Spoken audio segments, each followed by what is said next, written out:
இந்திய நாட்டின் இறையாண்மைக்கு எதிராக எந்த ஒரு தாக்குதலும் நாங்களும் பொறுத்து கொள்ள மாட்டோம் அப்படின்றத நேத்து பாகிஸ்தானுக்கு எதிராக வெற்றி பெற்ற இந்திய அணியின் கேப்டன் சூரியகுமார் யாதவ் வெளிப்படுத்தியிருக்கிறாரு. அதாவது பாத்தீங்கன்னா பாகிஸ்தான் கிட்ட நேத்து வெற்றி பெற்ற பிறகு ஹேண்ட்ஷேக் முதற்கொண்டு செய்யாத இந்திய கிரிக்கெட் பிளேயர் பாகிஸ்தானுக்கு பதிலடி கொடுத்திருக்காங்க. அதாவது இந்திய இறையாண்மைக்கு எதிராக எந்த ஒரு நாடும் தாக்குதல் நடத்தினாங்கன்னா வெறும் இராணுவமோ அரசோ பதிலடி கொடுக்காது, நாங்களும் கொடுப்போம் அப்படின்னு சொல்லிட்டு இந்திய கேப்டனாக இருக்கும் சூரியகுமார் யாதவ் இதை வெளிப்படுத்தியிருக்கிறாரு. இது மிக்க ஒரு முக்கியமான விஷயம், ரொம்ப நல்ல விஷயம். ஏன்னு கேட்டீங்கன்னா, என்னை பொறுத்த அளவுக்கு முதல்ல இருக்கக்கூடியது நம் நாடு, அதுக்கப்புறம் தான் நம்ம வீடு. சில பேருக்கு வீடு தான் முக்கியம் நினைப்பாங்க.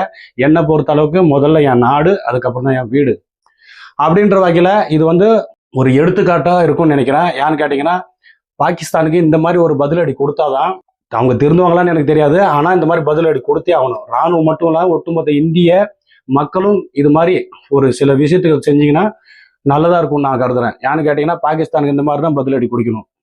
இந்திய அணி வெற்றி பெற்ற பிறகு இந்திய அணியோட கேப்டனாக இருக்கும் சூரியகுமார் யாதவ் ஒரு கருத்தை வெளிப்படுத்துறாரு. அதாவது பேசும்போது அந்த கருத்துல என்ன குறிப்பிட சொல்றாருன்னு கேட்டீங்கன்னா, பெஹல்காம் தாக்குதலின் போது உயிரிழந்த 26 குடும்பத்தாருக்கும் உயிரிழந்த மக்களுக்கும் இந்த வெற்றி சமர்ப்பணம். அதாவது பாகிஸ்தான் கிட்ட வெற்றி பெற்ற பிறகு அதுக்கு பிறகு பாத்தீங்கன்னா ஆர்ம்டு ஃபோர்ஸ், அதாவது இந்திய ராணுவத்துக்கும் இந்த வெற்றியை நான் சமர்ப்பிக்கிறேன் அப்படின்னு சொல்லிட்டு குறிப்பிட்டு சொல்லியிருந்தாரு.